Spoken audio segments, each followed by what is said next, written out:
For some, they do not even know if they died or even crossed a line. This is the story of the haunting of the Cross Keys and its history. Coins have played a large part for some Cross Keys staff who have regularly found coins in cracks in beams or seen coins fall from the beams in the ceiling.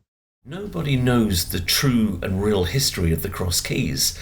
Outside of the building, a sign asserts Station Street, formerly the Cross Keys Lane, AD 980 to 1845. But what is the basis for this research? The earliest reference we do have is a visit by Geoffrey de Runcie, known as the De Runcie Chronicles, during the winter of 1379. We know from what he wrote in scroll number 21 that he stayed in what we now know as room 5, and this is a good start point as room 5 appears to have the most haunted sightings.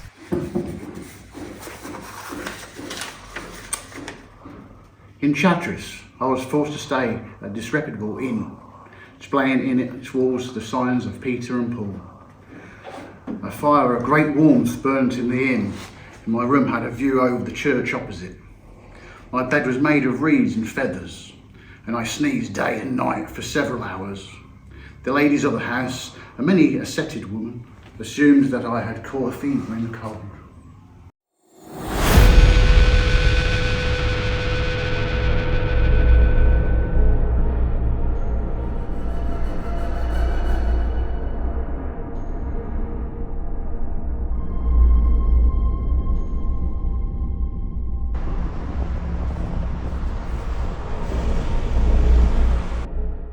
Again, during the winter months, Dr. Maggie Cavendish, Methodist minister and doctorate in psychology, stayed with us in room 5. This is what she had to say. It was several years ago when I stayed in room 5, was delighted with the 4-poster bed and sat on the side of it whilst removing my jewellery before going to sleep. In the morning, I found the bracelet on the floor some distance from the table.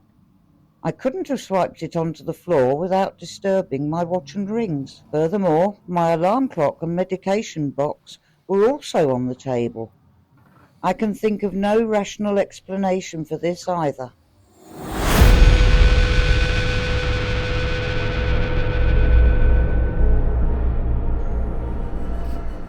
Directly below room 5 is the bar. Directly above is room 8. Both areas of intense paranormal activity. This is what Phil and Glenys Buckle experienced. Now, Phil is an experienced senior chemist who has travelled the world lecturing on chemistry and public health. So, our experience, I was sitting where Glenys is with my daughter, and Glenys was sitting opposite. And without anything happening, we were suddenly both thrown forward, almost completely off the seat, together. And it was very forceful, but there can be nothing behind that seat. It's just a wall. Yeah. And we looked outside, nothing had crashed into the wall. We just were without any. No. We were just chucked. And it's so weird. And that's our experience. Peggy Kilby worked as bar staff at the Cross Keys for almost 40 years and saw enough paranormal activity to convince her about the uniqueness of the Cross Keys. There used to be a little doggy in here as well. And I came in one day with 3 bowls of soup, and this blur went running by and I nearly fell over it. And Amy, who used to be here, remember Amy? She used to talk to it when she was about 3 or 4 years old. She'd sit in the restaurant talking to it. We said, "Who are you talking to, Amy?" She'd say, "That little dog." And then one night there was a glass on the bar, this end, on a stem, and it went slowly over on its side. And then the door, see that door down the bottom with the iron bit on it? That rattled. That was going up and down. And then one night when Carol was here, we heard all this commotion upstairs. Nobody up there. And it went in the little restaurant, and the footsteps was up there, and it went straight through the wall. Well, there's been so many things. It was August 2022 when Angela Lovell invited me to teach a retreat at the lovely Cross Keys Hotel and Restaurant in Chatteris, England. Angela is a gifted seer herself, and when she shared with me that this was a very haunted hotel, I didn't doubt her. She gave me no information on what was haunted, except for some stable boys that had passed in a fire long ago. This is more in my line of work, and I was happy to go for that reason alone. It is not so much for me to go in search of ghosts, and to be honest, this middle world is riddled with them. But if they get my attention, I take note and ask how I may be of service. The owners, Rebecca and David, could not have been more accommodating, friendly, and generous with helping me get settled. They showed me where I would be teaching on Abbey stones at the center of a beautiful dining room leading to a Victorian well you can still see down and a back door out to a hidden garden. It just couldn't be more magical. David guided me up the steep stairs to unlock room number 8, handed me the keys with his jolly smile, and left me to rest. Room number 8 is an attic room. Slanted ceilings, giving it a cozy feel, and the windows looked out over the main road in the front of the inn. The church across the street had a beautiful bell tower, and the chimes rang every 15 minutes, surprisingly not bothering me at all. That night I slept without a whisper, but the second night is a whole different story. A couple hours later, I began to toss and turn. I began to feel distressed about my partner. He was off traveling while I was here working, and we had and still do have a very lovely relationship. But I suddenly started to feel resentment, irritation, that I couldn't trust him. It was as if someone was trying to convince me that he was not trustworthy and I needed to be rid of him. After about an hour of arguing in my mind about this odd thoughts, I finally realized these are not my thoughts. I began to tune in. I sat up and got into my observation mode, and in the dark I asked, who was there? A figure caught my eye. She stood about 5'5", a hardy woman wearing a black dress, plain, arms crossed, and did not like men. I asked her who she was, and she gave me the impression that she ran the joint. It was like it was the 1800s time frame. Typically, if a ghost wakes me up, it's because they're in search of help transitioning. So I went into my usual line of questioning. Do you know you're dead? Yes, she said, with an air of insult. Are you happy? Would you like to go somewhere peaceful? She responded with a certain, this is where I belong. She had such disdain and entitlement that I thought, okay, then I can go back to sleep. But that was not the case. She proceeded to sit on my shins. So I sat back up and asked her what she could possibly like to chat about. She went off on how no man could be trusted and that she had to suffer so much from them. This went in and out for about an hour, and off to sleep I went. The next morning, I went down in search of some strong coffee and found the lovely couple, David and Rebecca. I shared with them what I had ran into the night before, that this woman was so disgusted with men and wanted to tell me all about it. Rebecca and David laughed, saying they had heard similar stories up there. Coming from America, people often look at me like I'm crazy if I share stories like this. But here, I was realizing that this is a more comfortable occurrence. I then went to say, I don't know what this is about, but she kept showing me the chef eating up there. Rebecca laughed and said, oh yes, that's his favorite room to stay in when he takes care of the inn for us. We had a good laugh after that. Later on that day, when Angela arrived, she was surprised to hear that I was staying in the old part of the inn. "Oh no," she said. "You won't sleep over there, Sarah." I began to tell her what I experienced, and she cut me off to say, "You met the man-hater." "Oh yeah, she's something else." We laughed, and I thought, thank goodness I'm still not crazy. David was fast to get me into the new part of the inn so I could get some sleep-filled nights. I was sad to leave room number 8, but I was not there to help that woman move on, and she didn't want to. Maybe another time. If I'm ever lucky enough to return, I will be happy to take her the current deed and show her that her job has well expired.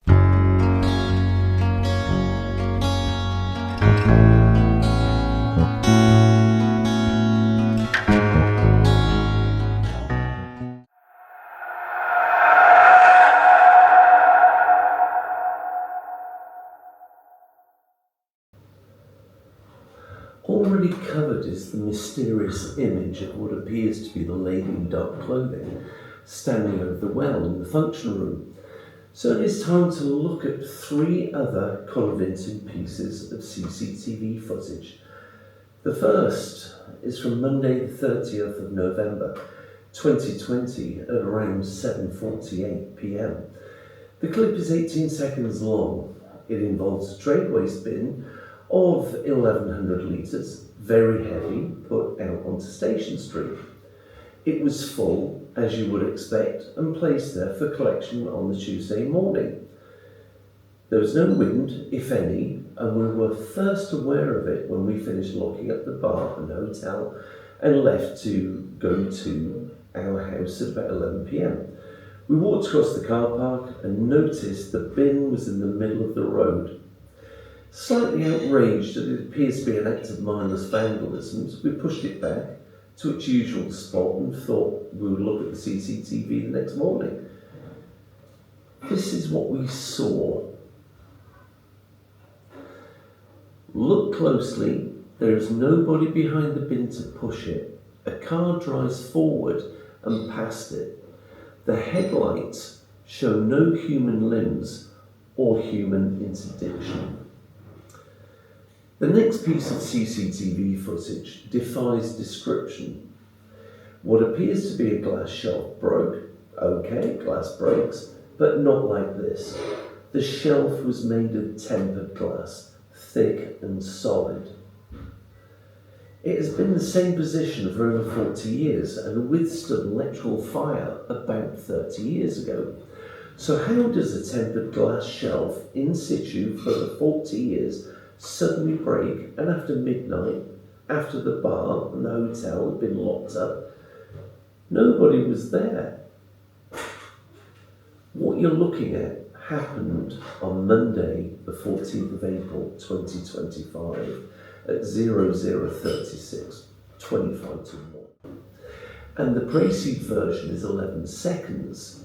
It had been a routine Sunday night with nothing out of the ordinary to report on. Suddenly, the shelf breaks, causing a lot of damage to stock. Looking at the shelf when found on the Monday morning, it looked like somebody had hit it with a sledgehammer. Putting the CCTV clip on Facebook has sent it viral. Within 3 months, we had 500,000 views.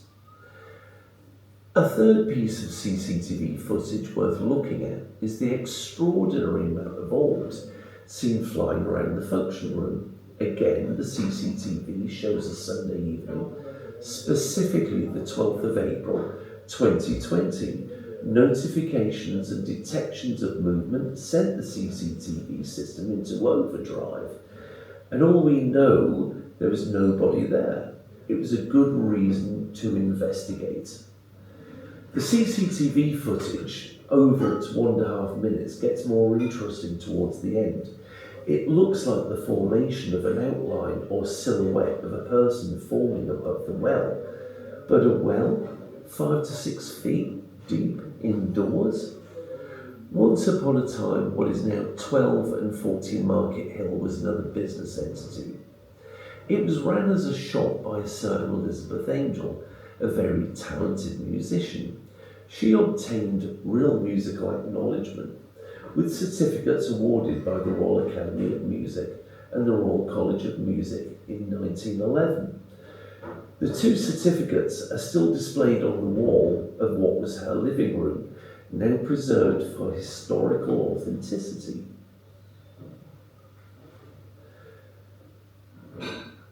The well furnished her and the shop with a natural spring water supply which had been there since Victorian times, known by the brickwork, but the well may have been there earlier, in fact, much earlier. Orbs appear in a lot of CCTV footage, so this is nothing unusual. What is unusual is the amount of activity and the fact that the activity increases as the silhouette starts to shape up. It certainly becomes more prominent at another still we captured shown earlier. Beyond the rooms and part of the Cross Keys estate is the former morgue slab, which was erected on the outside of the living quarters visible from Station Street. The background of the morgue slab starts when you walk along Station Street towards Market Hill and preferably turn into the Cross Keys. In doing so, you'd walk past what looked like an unusual door-like object, about the size of a door frame with an arched topping. You were looking at the original morgue slab, which was once the site of the Chatteris morgue. So this takes us almost to the end of our short film, The Hauntings and the History of the Cross Keys. So the critical question is what exactly puts the Cross Keys in prominence to any of the haunted establishments? Well, we like to think there is an air and atmosphere of tranquility along with a raft of historical figures who have stayed here. Geoffrey de Runcie, Samuel Pepys, Oliver Reed. The list goes on and on. Or is it that entities are attracted to the private collection of the Cross Keys artifacts?